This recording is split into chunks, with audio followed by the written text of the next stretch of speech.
Acharya ji Pranam. Ramana Maharshi says, from silence came thought, from thought the ego, and from ego speech.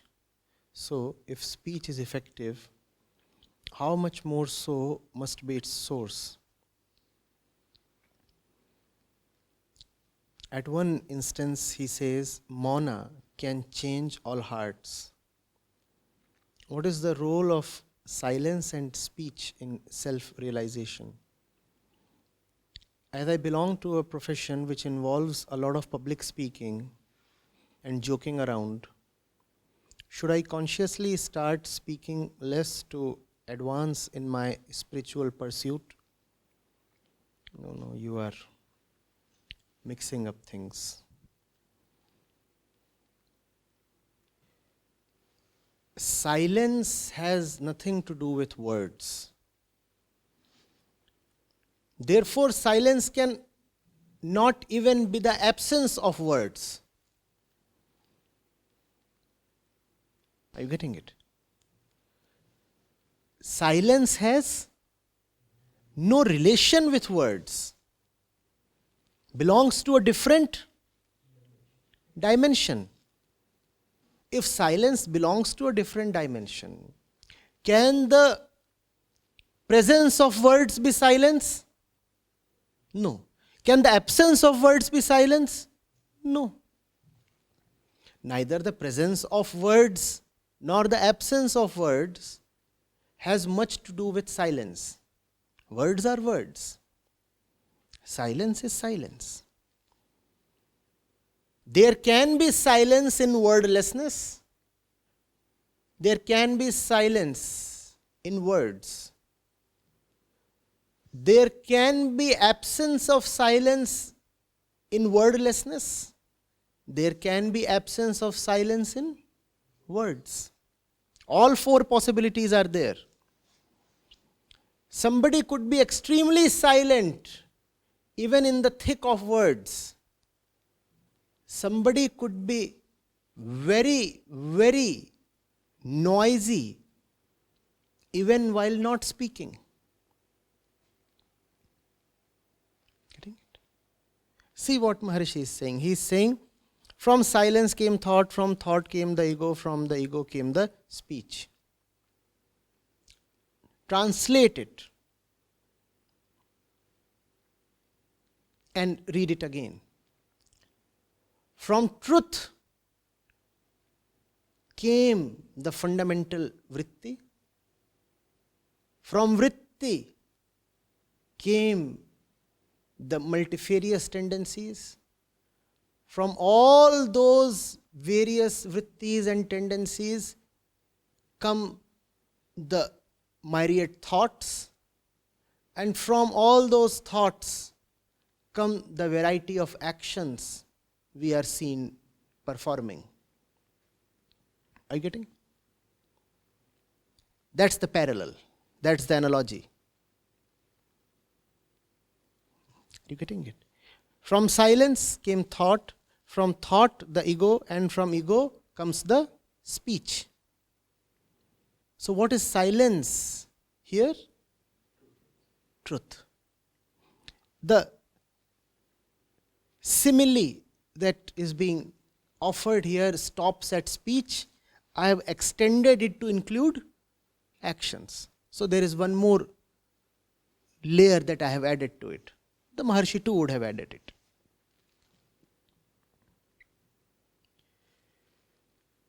Is it clear now what silence is? Is it clear how, if at all, silence and speech are related? They may not necessarily be related. It is possible to very easily keep doing stuff that has no relation with the truth at all. Don't we all ordinarily lead such lives? Is it not possible to speak and act without the speech or actions being really inspired from the truth? Don't we all live and behave that way? Yes? So it's easy. The Maharshi is pointing towards another kind of life in which your speech proceeds from silence, in which your life itself, your actions, your thoughts, everything proceeds directly from the truth. And he's saying that if you come across someone whose speech appears powerful, then you must remember that the speech is by virtue of thought, the thought is by virtue of something else, and something else is by virtue of something else, and finally everything is by the virtue of silence. If the speech is so powerful, how powerful would that silence be from where the speech is coming? Apply that to the Maharshi himself. Why go far? These are Maharshi's words, right? And if his words have so much power, it is unimaginable how much power silence holds. Just don't conflate silence with soundlessness or wordlessness. They are not necessarily the same. Most of the times they are not actually the same.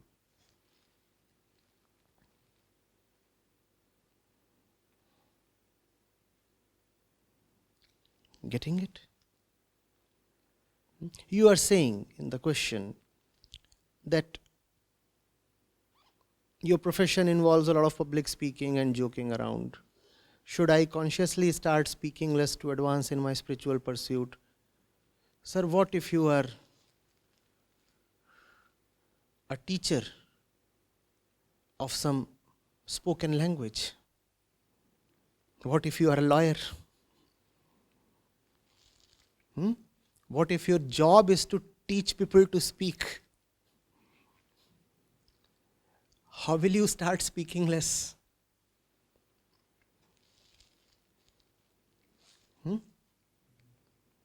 What if you are a speech therapist? How will you start speaking less? What if you are a theater artist? Will you prune your dialogues? Will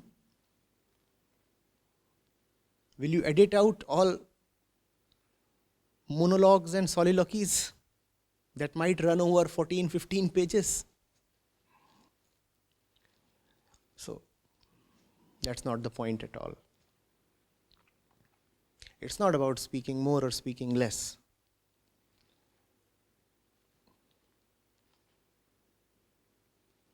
If speaking less is a matter of virtue, then surely your Acharya ji is missing out on a lot of virtue. You make me speak all the time with questions like these. Why are you earning the discredit of spoiling a little one like me? You are asking me, I am in a profession that involves a lot of public speaking. Surely this man here is in a great position to answer. And you are saying, my role involves making jokes. Are you joking at me right now?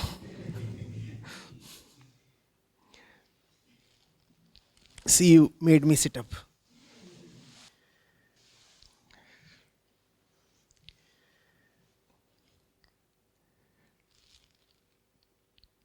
Good for everybody.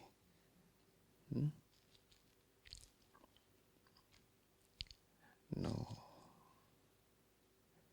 Just ensure that your jokes proceed from silence. And you know what is the mark of something that comes from silence? In case you are interested in testing. Interested? How do you know whether something is coming from silence? It will lead to silence. How do you know if something is coming from noise? It will lead to noise. If your jokes can induce an inner silence in the audience, then it's a very, very spiritual joke. It's almost a shlok.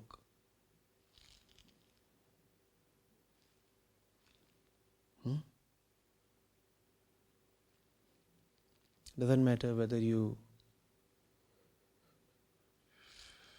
sermonize, doesn't matter whether you sing or you might be a stand-up comedian, you might be a politician, might be anybody. See whether your words or actions are bringing people to silence. See whether your life, whether your very presence is bringing people to the truth.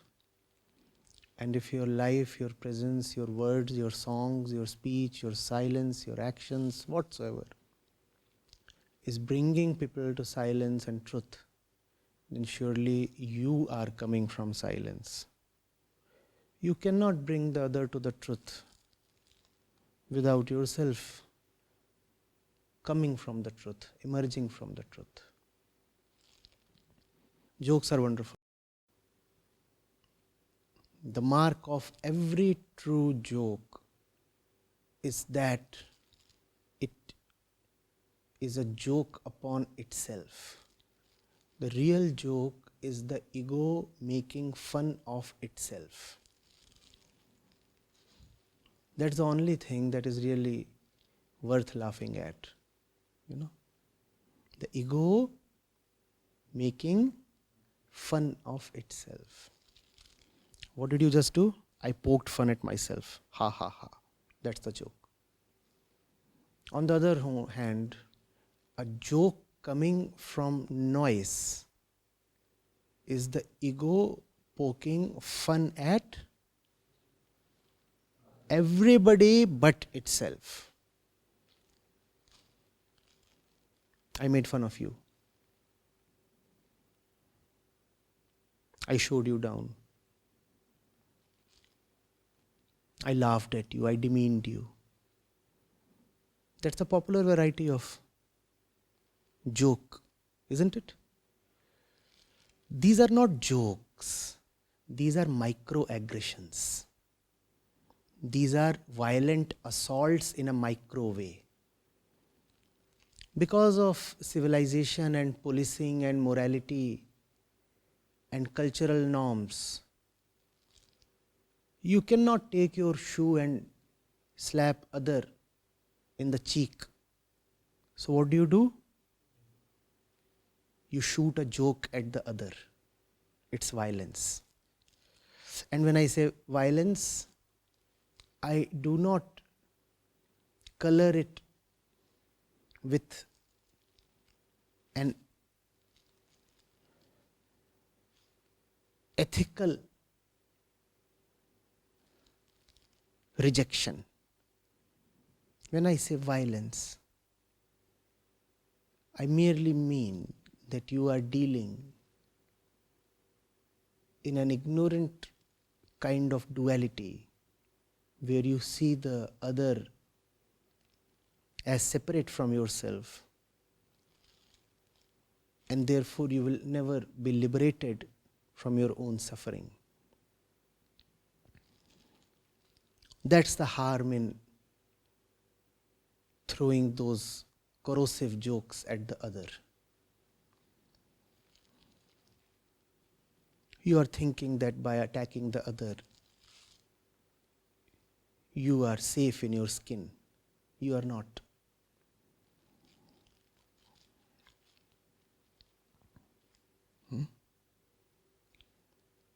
So be a great joker.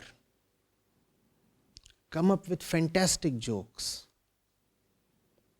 If you can have this one ability, the ability to laugh even at your most sensitive core, then you will shock the hell out of others. That would be fun. No? You have turned the other silent by playing the most ruthless joke on yourself. Can there be a bigger service to the other?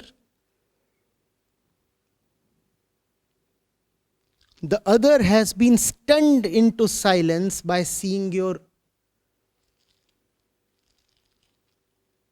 ruthless honesty. Can there be a deeper expression of love towards the other?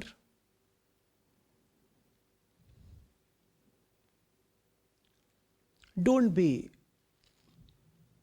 one of those chicken-hearted types who are allergic to all criticism and who get very easily offended.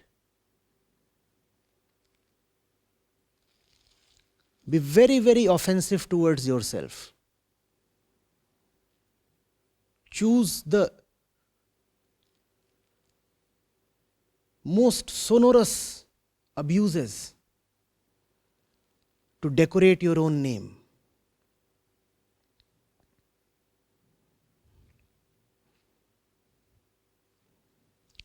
You know better than anybody else in the world that you deserve the choicest expletives and much more, don't you?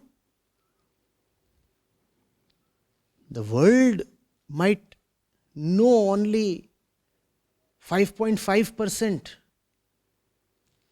of how advanced you really are.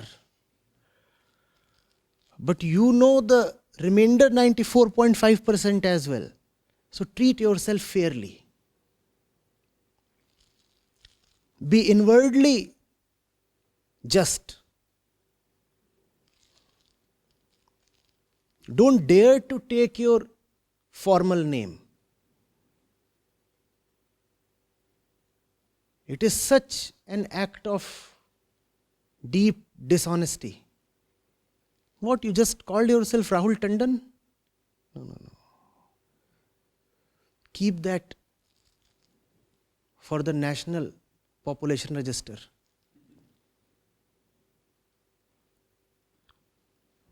You know your real name.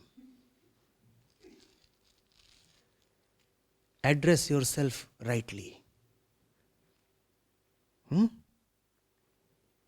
That's the real joke. That's something coming from truth. And if someone gets to hear that joke, I said he would be stunned into silence. That would be your service to the world. If you abuse someone, he gets noisy, or does he not? So if you want to turn somebody noisy, abuse him. But if you want to silence somebody noisy, start abusing yourself in front of him. Try that. Somebody is extremely noisy. You want to silence him? In front of him, start abusing yourself in the grandest manner possible. And see how he will be shocked and fall silent. In fact, he will very soon become your lover. He will come and hug you and try to console you and do a lot many things.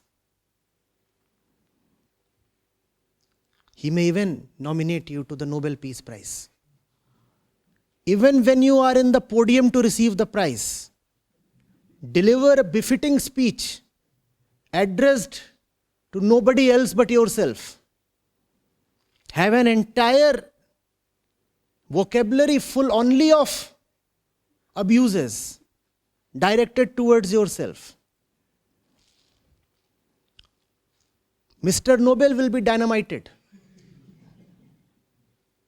Finally into silence. That which all his dynamites could not do, you would have done. Just abuse yourself. That's the fine art of joking.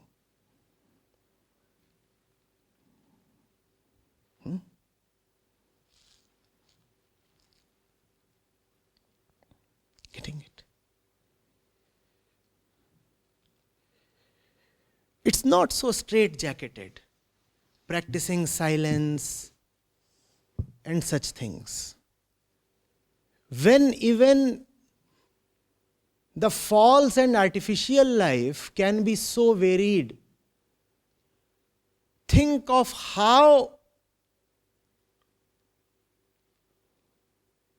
vibrantly colorful and diverse spiritual life would be.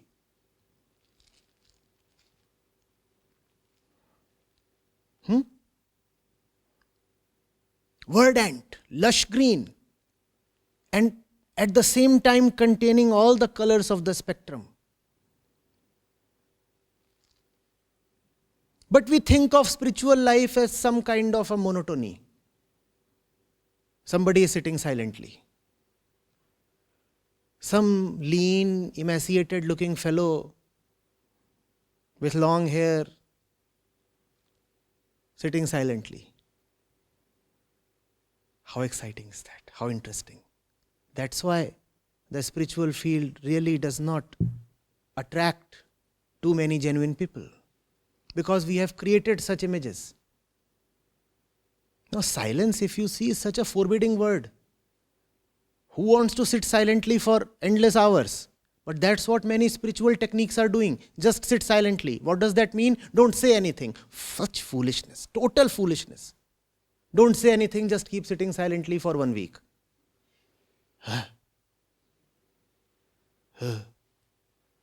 And pigs will start flying. And fish will be climbing up the trees.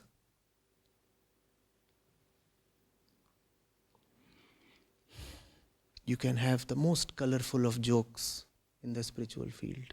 You can lead the most distinctive kind of life being spiritual. There is nothing forbidden here. In fact, spirituality opens up the sky to you. It liberates you to explore newer horizons. How can then it be something limiting? How can then it be something that prescribes you only 1 or 2 or 5 ways of action? How can spirituality then be only about one color of life? Why haven't some of you sometimes questioned me, but Acharya ji, why do you wear all the colors? If you are a real Acharya, then you should wear either yellow or white. To hell with you. In yellow and white. Wear those colors and walk straight till there. I will wear all the colors possible, including some transparent color. Just to, irritate you a little, today I am not even wearing my trademark kurta. I said, just to please you, why should I trouble myself in this cold? Give me some kind of a shawl or something and I'll wear it over my tennis outfit.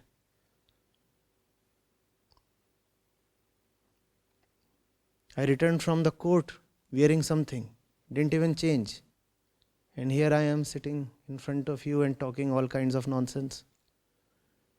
Double faults, triple faults, everything. Galore.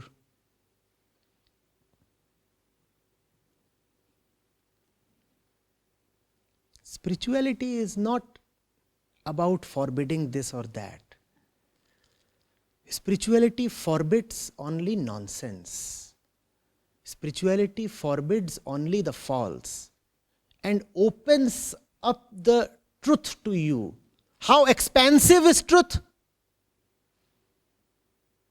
Infinitely expansive, is it not? The truth is an infinite stretch. Or is it? Finite? Limited? No.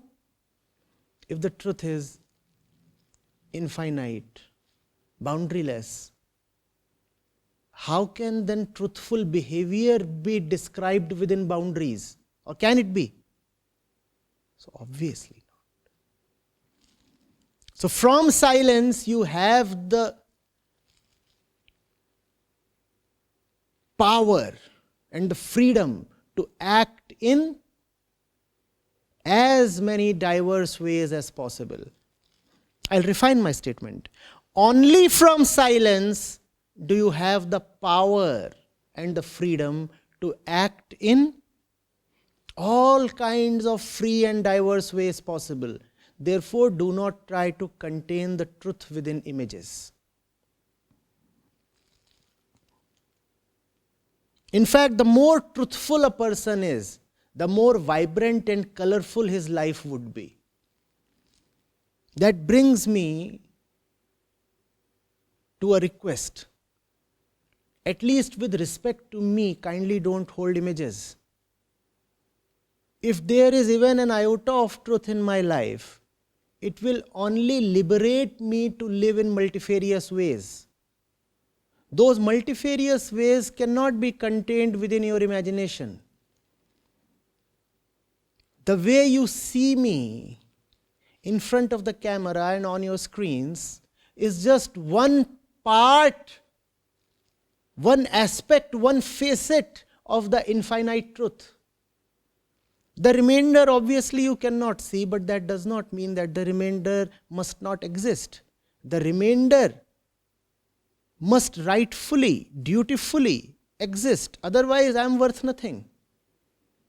What do you think? I am just all the time walking around in my yellow kurta, delivering sermons to all and sundry?